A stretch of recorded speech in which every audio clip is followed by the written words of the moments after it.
Welcome to daily MCQ session. So ఇవాళ మన first question వచ్చేసి with reference to Saras Ajivika Mela 2021, consider the following statements. అంటే ఏంటి, like ఈ సరస్ అజీవిక మేళా 2021 కి సంబంధించి కొన్ని స్టేట్మెంట్స్ అనేవి ఇచ్చారు. సో ఈ స్టేట్మెంట్స్, ఈ 2 స్టేట్మెంట్స్ తో which of the following are the correct statements అనేది questions. So what is the first statement ante? It is an initiative by Deen Dayal Antyodaya Yojana, National Rural Livelihoods Mission. Second statement, it aims to provide a platform to rural women to showcase their skills and products. So ఈ particular statements లో ఏది correct statement with regard to the Saras Ajeevika Mela 2021? Okay, so first అసలు ఈ సరస్ అజీవిక మేళా 2021 అనేది this was in news. So ఇది అసలు news లోకి ఎందుకు వచ్చింది అని అంటే, బేసికల్లీ దీన్ని union minister for rural development అనే అతను ఇనాగ్రేట్ చేశాడు. ఎక్కడ ఇనాగ్రేట్ చేశాడు? నోయిడాలో ఇనాగ్రేట్ చేశాడు అనమాట. సో అందుకే ఇది న్యూస్ లో వచ్చింది. సో ఈ ప్రోగ్రామ్ లో మనకి 300 రూరల్ సెల్ఫ్ హెల్ప్ గ్రూప్స్ అనేవి పార్టిసిపేట్ చేశాయి. అండ్ ఈ 300 మెంబర్స్, ఈ రూరల్ సెల్ఫ్ హెల్ప్ గ్రూప్స్ అనేవి 27 స్టేట్స్ కి సంబంధించిన rural self help groups. And ఈ రూరల్ సెల్ఫ్ హెల్ప్ గ్రూప్స్ మాత్రమే కాకుండా కొన్ని క్రాఫ్ట్స్ మెన్ కూడా దీంట్లో పార్టిసిపేట్ చేశారు. ఓకే, సో ఇంతమంది పార్టిసిపేట్ చేశారు. అసలు ఈ ప్రోగ్రామ్ యొక్క మెయిన్ ఎయిమ్ ఏంటి, అసలు ఎందుకు ఈ ప్రోగ్రామ్ అంటే, జనరలీ కూడా ఇది రూరల్ ఉమెన్ ని బాగా టార్గెట్ చేసింది అనమాట. సో రూరల్ ఉమెన్ ని బాగా టార్గెట్ చేసి వీళ్ళ లైఫ్స్ ని మార్చాలి, వీళ్ళ లైవ్లీహుడ్స్ ని ఇంప్రూవ్ చేయాలి అని. So complete rural India in general and rural women in particular ఈ ప్రోగ్రామ్ అనేది ఉండింది. సో వీళ్ళని దృష్టిలో పెట్టుకొని ఈ ప్రోగ్రామ్ అనేది ఉందన్నమాట. సో అసలు వీళ్ళని టార్గెట్ చేశారు, బాగానే ఉంది. బట్ అసలు ఈ ప్రోగ్రామ్ లో ఏముంటుంది, ఎలా ఈ రూరల్ ఉమెన్ యొక్క లైఫ్స్ ని ఈ ప్రోగ్రామ్ ట్రాన్స్ఫార్మ్ చేస్తుంది, ఎలా కదా? ఎస్, ఎలా ట్రాన్స్ఫార్మ్ చేస్తుందంటే, ఇక్కడ వీళ్ళు కొన్ని వర్క్ షాప్స్ ని కండక్ట్ చేస్తారనమాట. కొన్ని వర్క్ షాప్స్. సో ఈ వర్క్ షాప్స్ లో ఈ పర్టికులర్ ఉమెన్ ఎవరైతే పార్టిసిపేట్ చేశారో వాళ్ళకి వీళ్ళు కొన్ని ఎడ్యుకేషనల్ యాక్టివిటీస్ ప్రొవైడ్ చేస్తారనమాట. అంటే ఎడ్యుకేట్ చేస్తారు. సో దేంట్లో ఎడ్యుకేట్ చేస్తారు అంటే, regarding product packaging and design. So కొన్ని ప్రోడక్ట్స్ ని మనం ఎలా ప్యాకేజ్ చేయాలి, ఎలా డిజైన్ చేయాలి, తర్వాత వీళ్ళకి కొన్ని కమ్యూనికేషన్ స్కిల్స్ అనేవి నేర్పిస్తారు. దాని తర్వాత సోషల్ మీడియా పబ్లికేషన్స్ అనేది అండ్ సోషల్ మీడియా అడ్వర్టైజింగ్ అనేది ఎలా చేయాలి, తర్వాత బిజినెస్ మార్కెటింగ్, వీటి మీద వీళ్ళని ఎడ్యుకేట్ చేస్తారు అనమాట. ఎవరిని ఎడ్యుకేట్ చేస్తారు? ఎవరైతే ఈ సెల్ఫ్ హెల్ప్ గ్రూప్స్ ఇక్కడ పార్టిసిపేట్ చేశారో వాళ్ళకి, and also crafts person 27 states నుంచి వచ్చారు కదా, వీళ్ళకి ఈ వర్క్ షాప్స్. ఈ వర్క్ షాప్ మాత్రమే కాకుండా ఇంకా ఏంటంటే, వీళ్ళు యాక్చువల్లీ షోకేస్ చేయొచ్చు అనమాట వాళ్ళ టాలెంట్ ని కూడా. సో వాళ్ళు ఏదైనా వాళ్ళకి ప్రెజెంటేషన్ స్కిల్స్ ఉన్నాయి, లేకపోతే ఇప్పుడు జనరలీ మనం రూరల్ ఉమెన్ అనేవి ఎక్కువగా బొమ్మలు లేకపోతే ఏదైనా చిన్న అల్లికలు ఇలాంటివి చేస్తారు. సో ఇది ప్లాట్ఫామ్ అనమాట. వాళ్ళు వాళ్ళ స్కిల్స్ ని కూడా షోకేస్ చేయొచ్చు. ఓకే, అండ్ వాళ్ళ స్కిల్స్ ని షోకేస్ చేయొచ్చు అండ్ వాళ్ళ యొక్క ప్రోడక్ట్స్ ని ఇక్కడ వీళ్ళు అమ్ముకోవచ్చు. సో ఇక్కడ ఏంటంటే వీళ్ళు లింకేజెస్ అనమాట. ఈ పర్టికులర్ మేళా అనేది ఇట్ ఈస్ అండ్ లింకేజ్. ఎవరికి linkage? So with bulk buyers, ఎవరైతే బిజినెస్ పర్సన్స్ ఉంటారో బల్క్ బయర్స్, వాళ్ళతో ఈ ప్లాట్ఫామ్ అనేది లింక్ చేస్తుంది ఈ రూరల్ సెల్ఫ్ హెల్ప్ గ్రూప్స్ ని. ఓకే, సో ఇది 2. ఇక్కడ ఎడ్యుకేషనల్ యాక్టివిటీస్, వీళ్ళు ఎలా పైకి రావాలి అనే వర్క్ షాప్ ఉంది. అట్ ద సేమ్ టైం వీళ్ళ స్కిల్స్ ని షోకేస్ చేసుకునేది కూడా మనకి ఇక్కడ కనిపిస్తుంది అనమాట. సో అదే ఈ సరస్ అజీవిక మేళా. సో దీన్ని ఆర్గనైజ్ చేసింది ఎవరు అంటే, it is organised by the Deen Dayal Antyodaya Yojana and national livelihood mission దీన్ని ఆర్గనైజ్ చేసింది. సో ఇది దీని యొక్క ఇనిషియేటివే. ఓకే, సో అందుకని ఇక్కడ both the statements are correct. Okay, 2 statements కూడా కరెక్టే. సో దీన్ని ఇనిషియేటివ్ చేసింది ఇదే అనమాట. So this is about the first question. So next second question. So second question, should we consider the following statements? So ఏంటి statements? Chilka Lake was designated as the first Indian wetland of international importance under the Ramsar Convention. Second statement ఏంటి? Chilka Lake is the largest saltwater lagoon of Asia. So which of the statements above are correct? So ఇందులో first of all Ramsar convention అంటే ఏంటి? So first of all నేను conventions కానీ agreements కానీ ఇవన్నీ కూడా ఒక ప్లేస్ లో కూర్చొని మాట్లాడుకుంటారు. సో అలాగే రామ్సర్ అనే ప్లేస్ అనేది మనకి ఇరాన్ లో ఉంది. సో ఈ ఇరాన్ లో కొన్ని ఇంటర్నేషనల్ కొన్ని కంట్రీస్ కూర్చొని ఒక కన్వెన్షన్ లాగా ఫామ్ అయ్యాయి అనమాట. సో ఒక కన్వెన్షన్ తీసుకున్నాయి. ఏంటి అంటే, ఈ కన్వెన్షన్ వచ్చింది 1971 లో. ఇక్కడ ఈ కన్వెన్షన్ యొక్క మెయిన్ ఎయిమ్ ఏంటి అంటే, mainly to protect the wetlands. Wetlands ని ప్రొటెక్ట్ చేయాలి. ఎక్కడైతే వెట్ ల్యాండ్స్ ఉన్నాయో వాటిని మనం కన్జర్వ్ చేయాలి. సో ఎలా కన్జర్వ్ చేస్తామంటే విత్ కోఆపరేటివ్ ఎఫర్ట్. అందరం కోఆపరేటివ్ ఎఫర్ట్ తో లోకల్ గవర్నమెంట్స్ తో, ఇంటర్నేషనల్ లెవెల్లో, నేషనల్ లెవెల్లో అందరూ కలిసి ఎవరి కంట్రీలో అయితే వెట్ ల్యాండ్స్ ఉంటాయో, ఇంటర్నేషనల్ ఎక్కడైతే వెట్ ల్యాండ్స్ ఉంటాయో అవన్నీ కూడా మనం కన్జర్వ్ చేయాలి అని తీసుకున్నదే ఈ Ramsar convention. So Ramsar convention is regarding the wetland convention. So wetlands అంటే ఏంటి? దాన్ని చిత్తడి నేలలు అంటారు.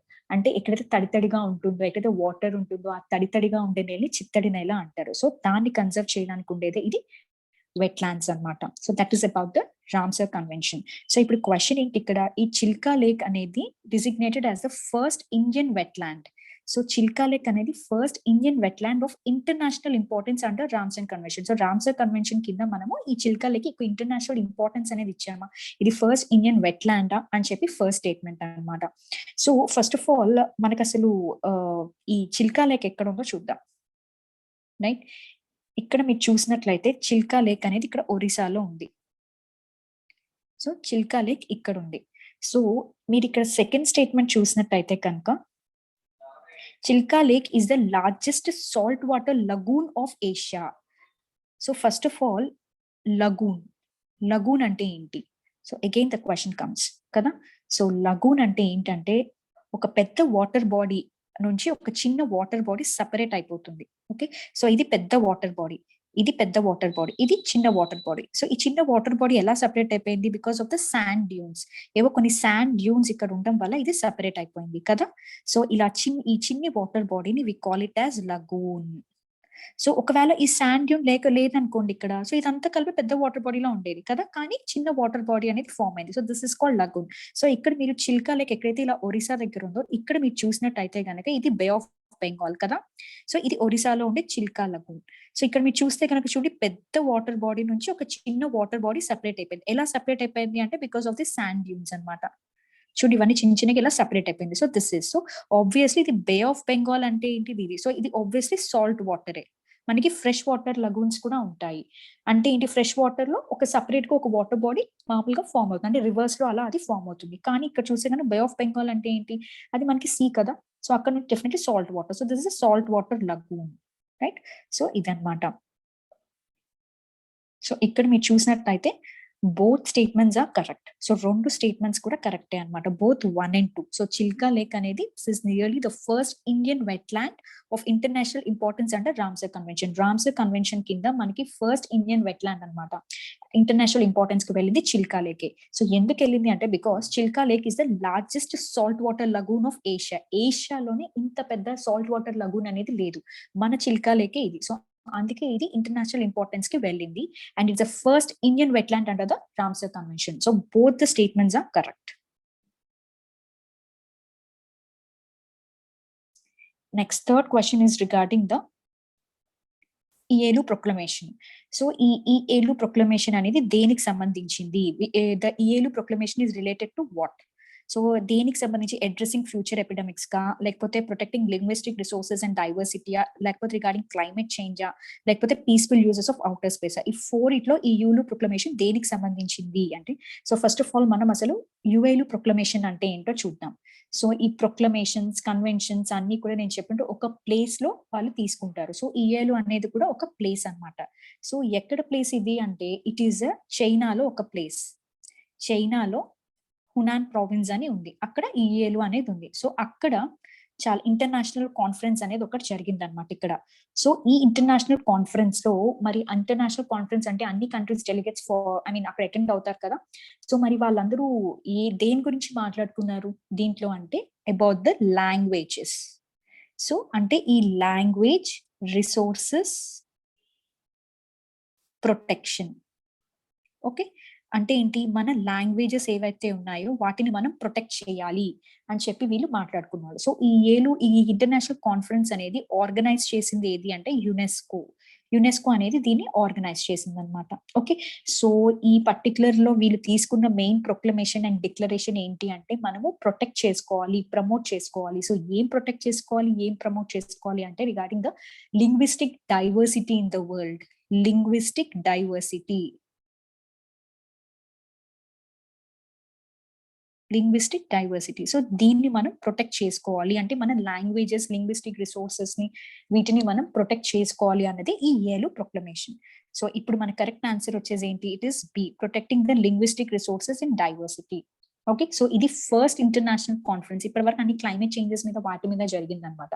కానీ ఇలా మన లాంగ్వేజెస్ ని ప్రొటెక్ట్ చేసుకోవాలి, ఇవి ప్రొటెక్ట్ చేసుకో, డైవర్సిటీని ప్రొటెక్ట్ చేసుకోవాలి అని చెప్పి ఫస్ట్ ఇంటర్నేషనల్ కాన్ఫరెన్స్ అనేది ఇది యుఎల్ ప్రొక్లమేషన్ అనేది. Next question. So this question is regarding with reference to the blue economy, consider the following statements. So ante enti blue economy ki sambandhinchi following statements ni chudandi. This concept was introduced by Gunter Pauli. Okay, first statement adi, it advocates the greening of ocean development strategies for higher productivity and conservation of ocean health. So ఇది second statement anamata. So వీటిలో ఏది correct అనేది మన question. So first మనం question వెళ్ళే ముందు what is blue economy, అసలు blue economy అంటే ఏంటి అంటే, బ్లూ ఎకానమీ అంటే ఇప్పుడు మనం ఓషన్ లో పైనుంచి శాటిలైట్ ఫోటోగ్రాఫ్స్ చూస్తే మనకు అంతా మన ఎర్త్ బ్లూగా కనిపిస్తుంది. ఎందుకు బ్లూగా కనిపిస్తుంది? Because of water, right? So ఈ బ్లూ ఎకానమీ అంటే ఏంటంటే it is nothing but ocean economy. Okay, ocean ఎకానమీని బ్లూ ఎకానమీ అని చెప్పేసి మనం అంటాం అనమాట. సో ఈ కాన్సెప్ట్ ని ఫస్ట్ ఆఫ్ ఆల్ ఇంట్రడ్యూస్ చేసింది గుంటర్ పాలి అనే అతనే ఇంట్రడ్యూస్ చేశారు. This is a right statement. So ఈ గుంటర్ పాలి అనే అతను ఒక బుక్ రాశాడు అనమాట. ఓకే, ఆ బుక్ పేరు ఏంటంటే the blue economy 10 years, 100 innovations and 100 million jobs. Okay, so అదేంటంటే 10 years, 100 innovations and 100 million jobs. So ఇదన్నమాట ఆయన రాసిన బుక్ పేరు. సో ఈయన ఈ బుక్ రాసినప్పుడు ఈ బుక్ లో ఈ బ్లూ ఎకానమీ గురించి ఇతను బాగా మెన్షన్ చేశాడు. సో అందుకే ఈ కాన్సెప్ట్ అనేది కూడా ఇతనే ఇంట్రడ్యూస్ చేశాడు. ఓకే, సో అసలు ఇతను ఏం అడ్వకేట్ చేశాడు అంటే ఈ పర్టిక్యులర్ మనకి ఏదైతే ఓషన్ రిసోర్సెస్ ఉంటాయో ఆ ఓషన్ రిసోర్సెస్ ని మన ఎకనామిక్ గ్రోత్ కి వాడాలి. ఓకే, ఎకనామిక్ గ్రోత్ కి మనం యూజ్ చేసుకోవాలి అని చెప్పాడు. అదే విధంగా ఎకనామిక్ గ్రోత్ కి వాడడం మాత్రమే కాకుండా మనము ఈ ఓషన్స్ ఏవైతే ఉన్నాయో వాటిని ప్రొటెక్ట్ చేసుకోవాలి. రెండు బ్యాలెన్స్డ్ గా వాటిని ఎకనామిక్ గ్రోత్ కి వాడుకోవాలి, at the same time ocean resources ని లేకపోతే ఈ పొల్యూషన్ నుంచి వీటిని కూడా మనం కాపాడుకోవాలి అని అతను చెప్పాడు అనమాట. సో ఓషన్ హెల్త్ గురించి కూడా అతను మాట్లాడాడు అనమాట.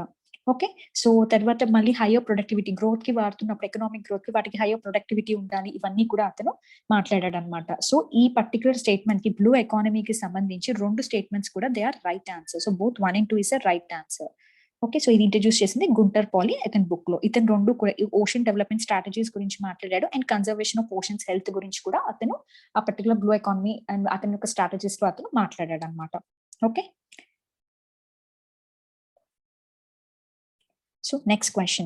So consider the following statements about the state of Arunachal Pradesh. So ఈ క్వశ్చన్ వచ్చేసి అరుణాచల్ ప్రదేశ్ స్టేట్ గురించి. సో ఈ క్వశ్చన్ ఏంటంటే first statement, the state shares international borders with China and Myanmar only. Okay, it was formed out of Assam with the 55th amendment to the Indian constitution. Is a second statement. Gayal is a state animal of Arunachal Pradesh. So ikkada meer chusinattayite veellu adigina question, which of the following statements are not correct? So ఇక్కడ ప్రతిసారి మనం generally confuse అయిపోతూ ఉంటాం correct కి not correct. So మనం ఎప్పుడైనా ఒక question answer చేసేటప్పుడు it is better if you read the question correct. So the statement is regarding the not correct statement. ఏది మూడిట్లో తప్పు స్టేట్మెంట్ అనేది అడుగుతున్నారు. సో ఫస్ట్ మనం ఇక్కడ చూసే state of Arunachal Pradesh and next thing is China and Myanmar only statements. ఎప్పుడైనా only statements అనేవి ఉన్నప్పుడు they are generally wrong statements. So మనకి మోస్ట్ ఆఫ్ ద టైం ఎప్పుడైనా మీకు యూపీఎస్సీ ఎగ్జామ్ లో ఓన్లీ అని ఇస్తే కనుక జనరలీ మనకి ప్రాబబిలిటీ 60 to 70% అవి రాంగే అయి ఉంటాయి. సో అదే మీకు గుర్తు.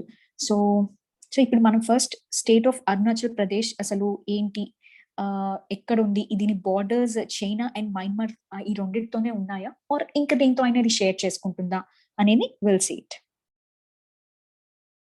సో ఇక్కడ మీరు చూస్తే కనుక Arunachal Pradesh, right? So this is our Arunachal Pradesh. So మీరు ఇక్కడ చూసి ఇది చైనా కదా, ఈ red one, and this is Myanmar. Okay, మరి ఇక్కడ చూస్తే ఇది భూటాన్ కదా. సో ఇది భూటాన్ తో కూడా షేర్ చేసుకుంటుంది కదా. మరి మన క్వశ్చన్ లో ఓన్లీ చైనాను మయన్మార్ రెండే ఇచ్చారు అంటే ఏంటి, అది రాంగ్ స్టేట్మెంట్ కదా. ఇక్కడ చూస్తే మీరు భూటాన్ తో కూడా ఇది బార్డర్ షేర్ చేసుకుంటుంది. సో ఆ first statement is a wrong statement. Yes, ఇక్కడ చూస్తే తర్వాత it was formed out of Assam with the 55th amendment to the Indian constitution. This is again a right statement. అవును, మనకి 55th అమెండ్మెంట్ ద్వారానే ఈ అస్సాం నుంచి ఈ అరుణాచల్ ప్రదేశ్ ని తీశారు. ఎలా తీశారు అంటే out of 55th amendment. This is a right statement again. తర్వాత gayal is a state animal of Arunachal Pradesh. So gayal, అసలు ఆ గయాల్ యానిమల్ ఎలా ఉంటుంది, అది నిజంగానే స్టేట్ యానిమల్ అంటే yes, gayal is a state animal. So ఆ గయాల్ అనేది ఇలా ఉంటుంది అనమాట. సో దిస్ ఇస్ గయాల్, ఇలా ఉంటుంది. సో ఇది అరుణాచల్ ప్రదేశ్ కే కాదు, ఈవెన్ నాగాలాండ్ యొక్క స్టేట్ యానిమల్ కూడా ఈ గయాలే అన్నమాట. ఓకే, సో ఇది రెండు. సో ఈ రెండు కూడా right statements. So which are the right statements? So ఇవి రెండు కూడా రైట్ స్టేట్మెంట్స్. కానీ మనని ఇక్కడ క్వశ్చన్ ఏం అడిగారు, which of the above statements are not correct అని చెప్పేసి అడిగారు. సో అంటే ఏంటి, first statement is not correct. So C, 1 only is the right answer. Okay, so okay guys, thank you, see you again.